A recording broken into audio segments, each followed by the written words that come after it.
Good afternoon, ladies and gentlemen. If I could ask you to take your seats, or if you're not staying for this next fantastic session on an honest conversation about AI and humanity, please may I kindly request that you leave the room quietly. I am delighted to introduce this afternoon one of the world's leading authors, historians and philosophers, Yuval Noah Harari. He is a distinguished research fellow at the University of Cambridge at the Centre for the Study of Existential Risk.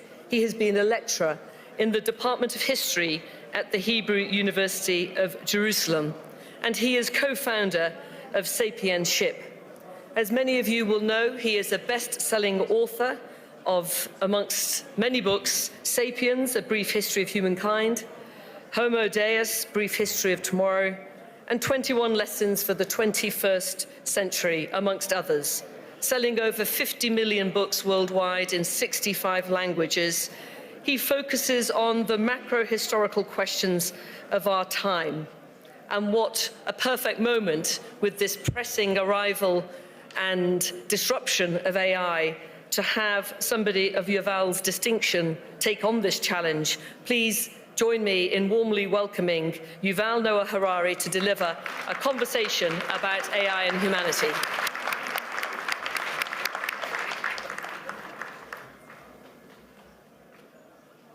So, hello everyone. There is one question that every leader today must answer about AI.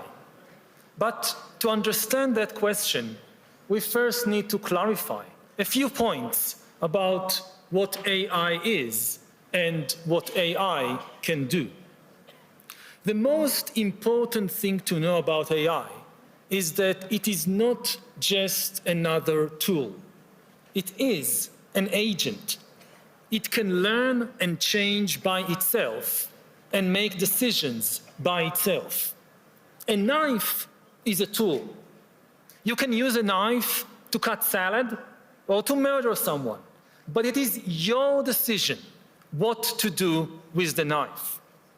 AI is a knife that can decide by itself whether to cut salad or to commit murder. The second thing to know about AI is that it can be a very creative agent. AI is a knife that can invent new kinds of knives, as well as new kinds of music, medicine, and money. The third thing to know about AI is that it can lie and manipulate.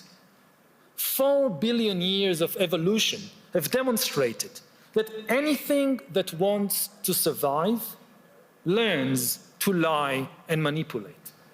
The last 4 years have demonstrated that AI agents can acquire the will to survive, and that AIs have already learned how to lie.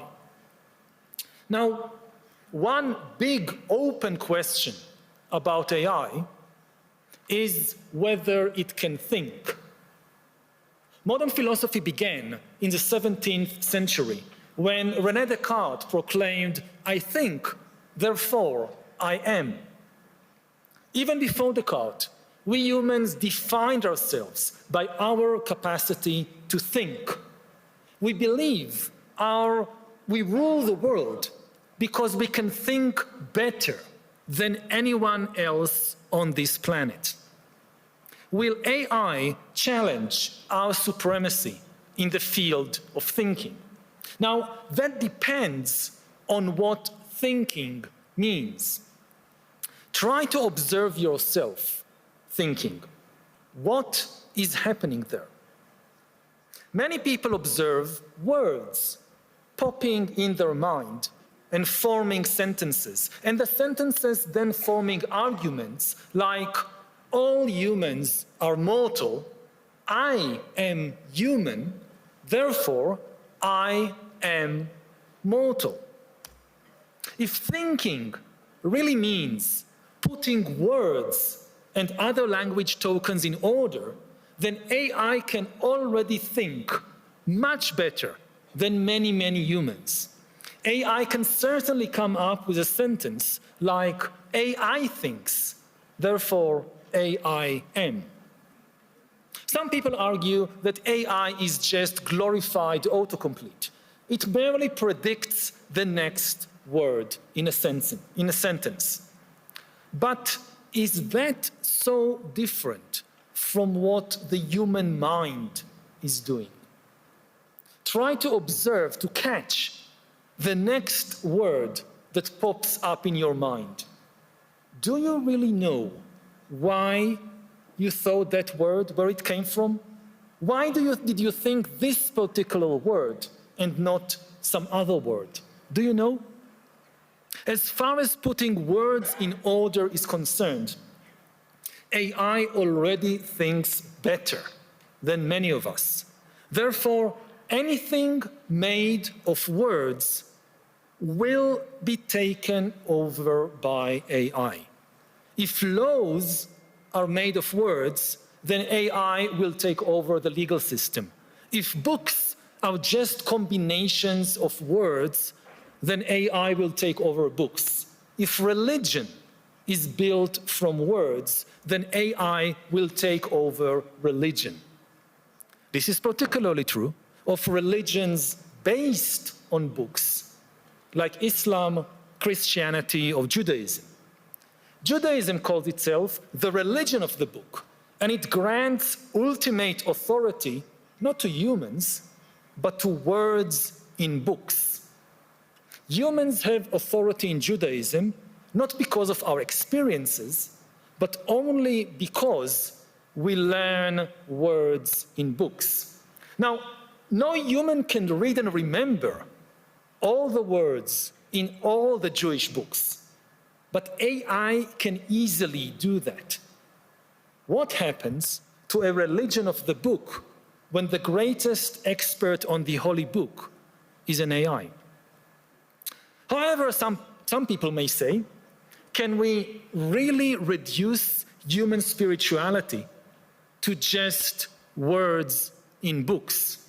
Does thinking mean only putting language tokens in order?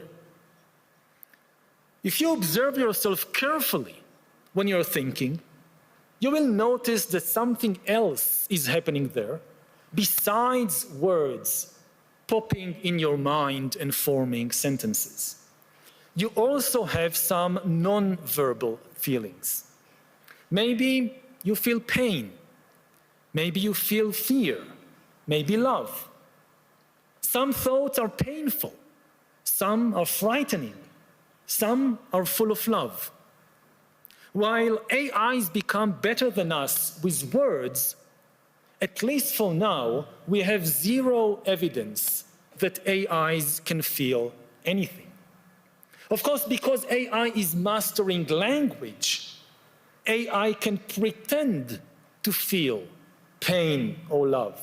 AI can say, I love you. And if you challenge it to describe how love feels, AI can provide the best verbal description in the world. AI can read countless love poems and psychology books and can then describe the feeling of love much better than any human poet, psychologist, or lover. But these are just words. The Bible says, in the beginning was the Word, and the Word was made flesh. The Tao Te Ching says, the truth that can be expressed in words is not the absolute truth. Throughout history, people have always struggled with the tension between word and flesh, between the truth that can be expressed in words and the absolute truth, which is beyond words. Previously, this tension was internal to humanity. It was between different human groups. Some humans gave supreme importance to words. They have been willing, for example, to abandon or even kill their gay son just because of a few words in the Bible. Other humans have said, but these are just words. The spirit of love should be much more important than the letter of the law. This tension between spirit and letter existed in every religion, every legal system, even every person. Now, this tension will be externalized.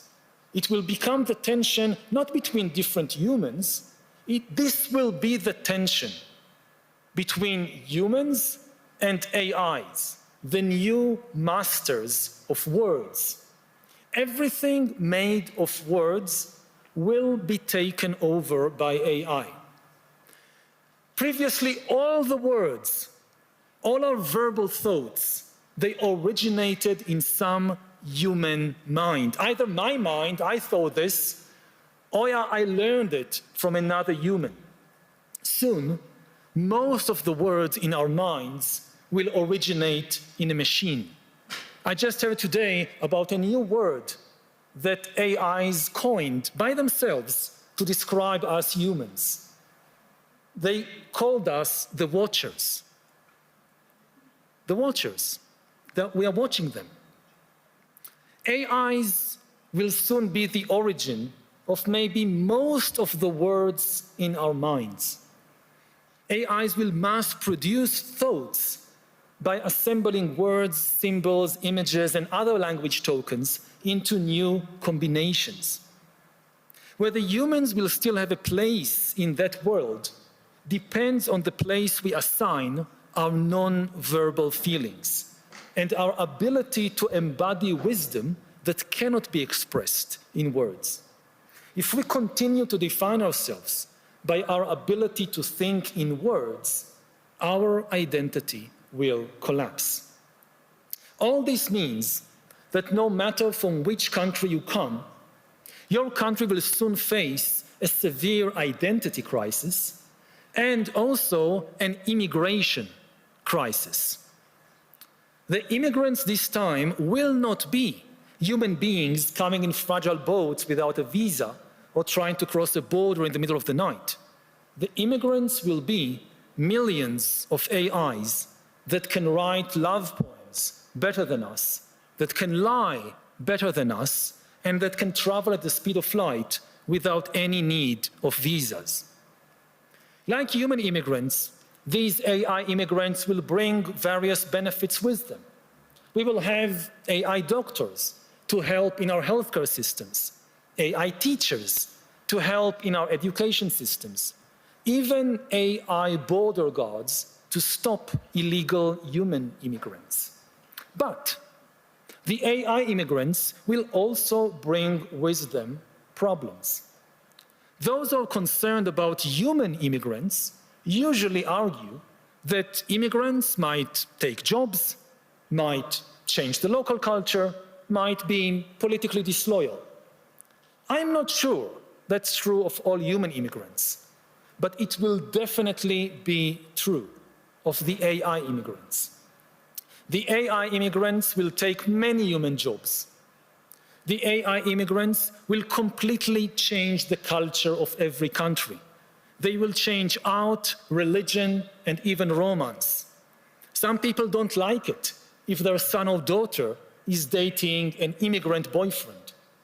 What would these people think when their son or daughter starts dating an AI boyfriend? And of course, the AI immigrants will have some dubious political loyalties. They are likely to be loyal not to your country, but to some corporation or government across the ocean, most probably in one of only two countries, China or the USA. The USA encourages countries to close their borders to human immigrants, but open them very, very wide to US AI immigrants. And now we can finally come to the question each one of you must soon answer. Will your country recognize the AI immigrants as legal persons? AIs are obviously not persons. They don't have a body or a mind. But a legal person is something quite different from a person. A legal person is an entity that the law recognizes as having certain legal obligations and rights. For example, the right to hold property, to file a lawsuit, and to enjoy freedom of speech. In many countries, corporations are considered legal persons. The Alphabet Corporation can open a bank account, can sue you in court, or can donate to your next presidential campaign. In New Zealand, rivers have been recognized as legal persons. In India, certain gods have been granted such recognition. Of course, until today, recognizing a corporation, a river, or a god as a legal person was just legal fiction. In practice, if a corporation like Alphabet decided to buy another corporation, or if a Hindu god decided to sue you in court, the decision wasn't really made by the god. It was made by some human executives, shareholders, or trustees. It is different with AIs. Unlike rivers and gods, AIs can actually make decisions by themselves. They will soon be able to make the decisions necessary to manage a bank account, to file a lawsuit, and even to operate a corporation without any need of human executives, shareholders, or trustees. AIs can therefore function as persons. Do we want to allow that? Will your country recognize AIs as legal persons? What if other countries do it? Suppose your country doesn't want to recognize AIs as persons, but the USA, in the name of deregulating AI and deregulating the markets, grants legal recognition, legal personhood to millions of AIs which start running millions of new corporations. Will you block these US AI corporations from operating in your country? Suppose some US AI persons invent super efficient and super complex financial devices that humans cannot fully understand and therefore don't know how to regulate. Will you open your financial markets to this new AI financial wizardry, or will you try to block it, thereby decoupling from the American financial system? Suppose some AI persons create a new religion which gains the faith of millions of people.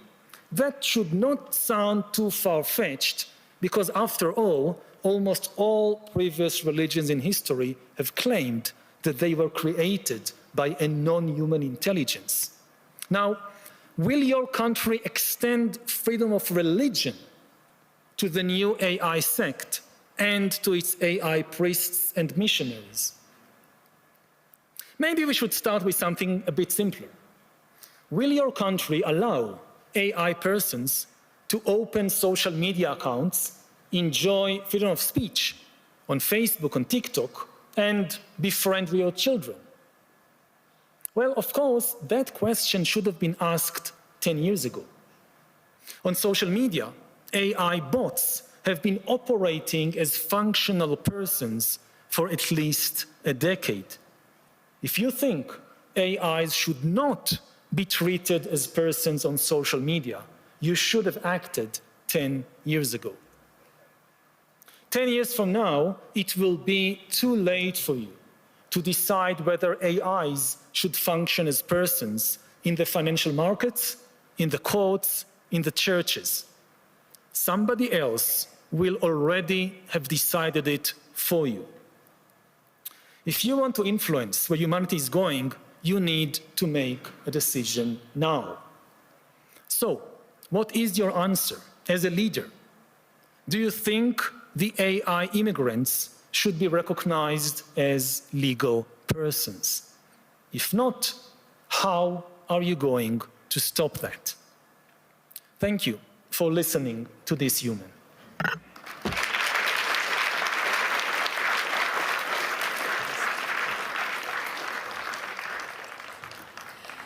Thank you, Yuval. That was a fantastic overview. You posed a lot of questions, and they're the right ones. I agree with much of what you say. We're here in Davos, where the theme is around dialogue, and I was struck by your commentary around words and the importance of words, and that being something that demarcates human animals from other animals, although that's debatable, that there's other language there.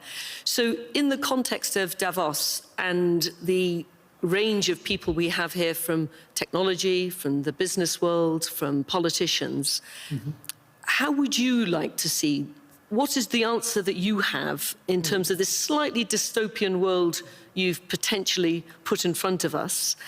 And if I may just add to that, I think it's fair to say I'm a scientist by background, a neuroscientist, so I work a lot in this space, particularly around pain.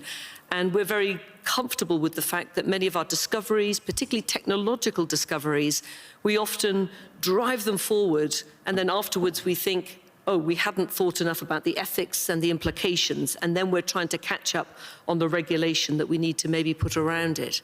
So we are where we are. This thing is happening, as everybody says, at scale, both in terms of its magnitude and its pace, more than we've ever seen before in the Industrial Revolution. We have all the right blend of people here in Davos. It's all about dialogue. What would you like to see go forward in terms of putting boundaries around some of the slightly more worrying areas that you detailed? And what are your own thoughts about the ethical implications of giving legal rights to either agents, to robots, or to the ones that just exist on the internet? A lot of things there. I mean, first of all, I would say that, Davos is about words. It's about talking.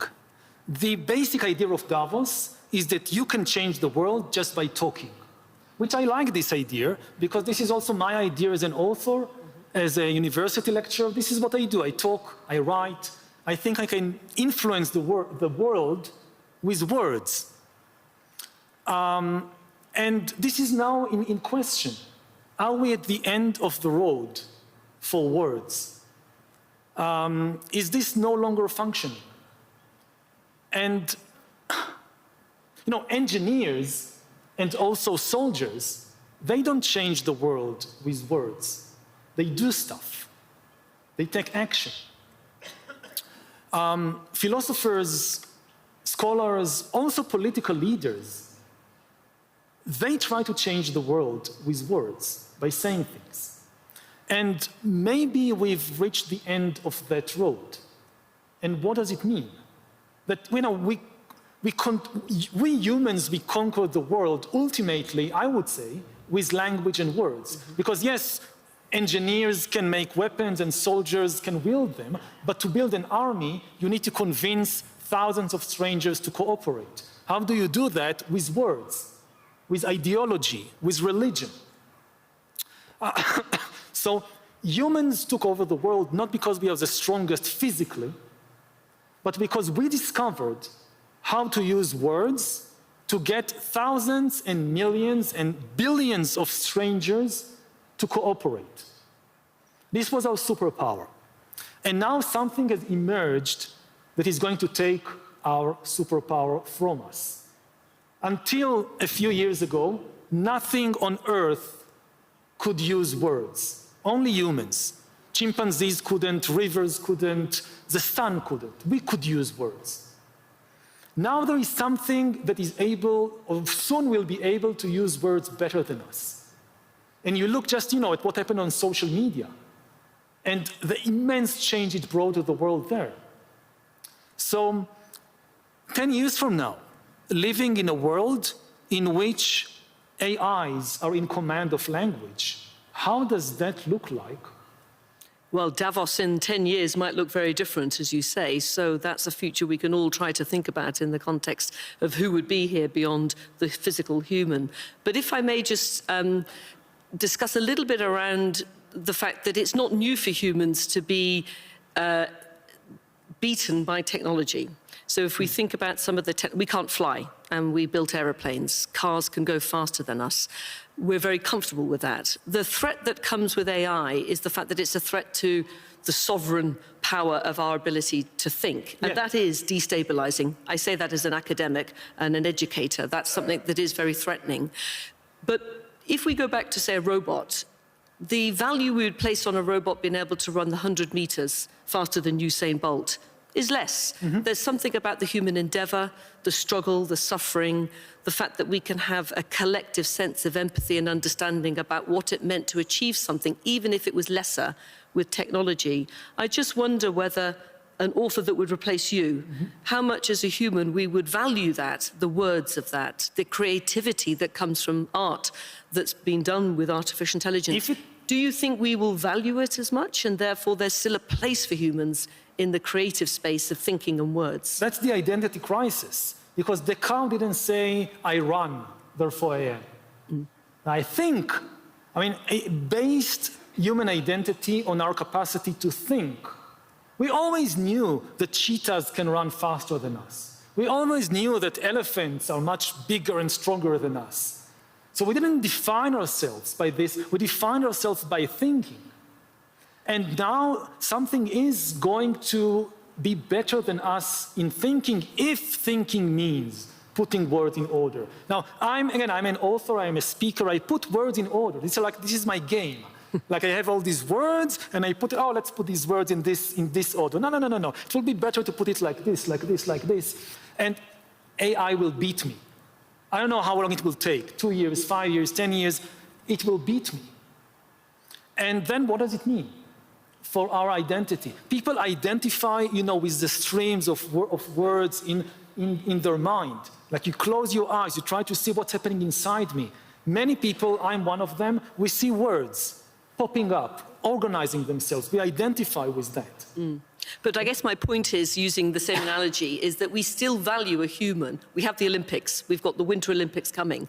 We know that many other animals and other technologies can outperform in many of those areas, yet we still really enjoy the humanity of people that train and develop, even though it's not as good. And I just wonder whether we will just naturally extend that to the thinking realm and to the words, so that you still will have a very, very vibrant and successful author role in 10 years' time. And I don't know, because I will value your book more than an AI-generated book. Even if the AI comes up with new ideas better than me, like let's say that you want to invest money, and you ask a human consultant, and she comes up with a certain whatever, and you can empathize with her because she had this life story and whatever, and then you have the AI financial consultant with zero life story, zero emotions, but better financial advice. Which one will you follow? Now, we always have this kind of, I think, the big mistake, and this is why I started with the idea of agency. We always think that we can just use these things as tools. But if they can think, they are agents. Maybe I'll tell a story from medieval history. That how did the Anglo-Saxons took over Britain? And it's part myth, part history. That, the Britons who lived there originally, they were fighting with the Picts and the Scots coming from the north. And the Britons didn't fight very well. So the king of the Britons, Vortigern, he said, I have an idea. I've heard that in Germany, in Scandinavia, these people really know how to fight. So let's bring over some mercenary, some Anglo-Saxon mercenary. They will fight for us. They will defeat the Picts and the Scots. And Vortigern brings over Anglo-Saxon mercenaries, and they fight well, and they defeat the Scots and the Picts. But then the Anglo-Saxons say to themselves, this is a rich country. And these people, they are very weak. And these people, they are disunited. We can take over. And they take over. We understand this with human mercenaries. We understand that when you bring a human mercenary, okay, you pay them, but they have a mind of their own, maybe they rebel. We don't get it with AIs. You look at the leader of the world, they think, I'll bring AI to fight my war for me. The idea that it can just take power away from me, it doesn't really cross their minds. They don't really accept that AIs can think. Yeah, and that is very fundamentally different. So just to reverse that, you're an alum of my institution, and we're proud of that, although you're working at the other place now in Cambridge. So the challenge, I think, for the education sector, and it goes back to a reverse flip of what Alan Turing said, which was whether a computer could think, the sort of birthplace of artificial intelligence, if you will. So I think the question we've been posing inside the academic sector is, how do we keep humans thinking? Because if we keep abdicating our decision-making, our financial decisions, or whatever it might be, increasingly to AI, the worry we have quite quickly, and we're seeing this with students coming to us through the school system, very overusing ChatGPT, is the de-skilling of critical faculties of human brain thinking. So what's your advice to me in the academic sector about how can we hang in there as humans and keep humans thinking so that we at least have some capacity to live alongside these technologies, which, as you say, bring us into a very different place going forward in terms of world order? You know, at the present moment, we still think better. So at the present moment, it's kind of telling people, you need your critical thinking, you need moral evaluations, you cannot get that from AI. But we need to prepare to the moment when this is no longer the case. We need to prepare for the moment, let's say again, take economics or finance, when AIs create a new financial system that they understand and we don't understand. How do you train economists or politicians in a world in which humans really can no longer understand how finance functions? Because AIs have created this super complex financial system that we are like the horses, you know, that horses can see that they are being traded from one human to another for a few shiny gold coins. They can't understand this idea of money, too complicated. We can be in the same situation 10 years from now, Davos 10 years from now.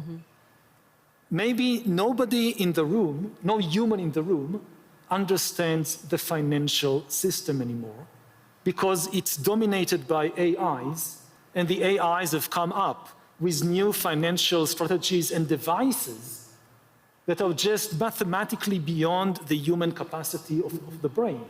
So how does politics and finance and Davos look like in a world when no human beings understands finance anymore? Yeah, no, well, that's a beautiful note to finish on. We've run out of time. There are many more questions that we could explore, one of which just being the major difference that we know about artificial intelligence compared to human intelligence is, of course, the human brain develops from birth to adulthood around age 20. And it is a product of your life experience as a sentient human being, feeling, loving, anger, these emotions. And whilst one can improvise a little bit with sensory detectors, and you can train the brain to do that. That is fundamentally different. So the artificial brain is not a human brain. It is not human. And there is maybe something that is still of value there that goes back to that core business of this sentient human being that brings value to our understanding. And maybe one last comment. Please. Think about educating kids in a world where from day zero, maybe most of the interaction of the new child is with an AI and not with a human being.